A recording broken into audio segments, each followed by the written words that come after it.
ایک دفعہ کا ذکر ہے، ایک جنگل میں ایک بکری رہتی تھی۔ وہ چھوٹی مگر بہت بہادر اور نیک دل تھی۔ روزانہ سبز گھاس چرنے کے لیے دریا کے کنارے جاتی۔ ایک دن ایک بھوکا بھیڑیا وہاں آیا اور بکری کو دیکھ کر بولا، آج تو میرا مزیدار کھانا تیار ہے۔ بکری گھبرائی مگر فوراً ایک ترکیب سوچ لی۔ اس نے کہا، بھائی بھیڑیے، مجھے کھانے سے پہلے ذرا پانی پی لینے دو تاکہ میرا گوشت مزیدار لگے۔ بھیڑیے کو لالچ آیا اور اس نے اجازت دے دی۔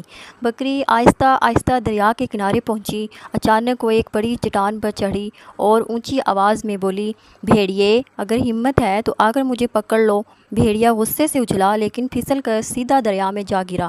تیز پانی کے بہاؤ نے اسے دور لے گیا۔ بکری نے شکریہ ادا کیا اور کہا، عقل اور ہمت سے بڑا کوئی ہتھیار نہیں۔ دوستو، اگر آپ کو یہ کہانی اچھی لگی، ایسی مزید کہانیاں دیکھنے کے لیے ہمارے چینل کو سبسکرائب اور لائک کریں۔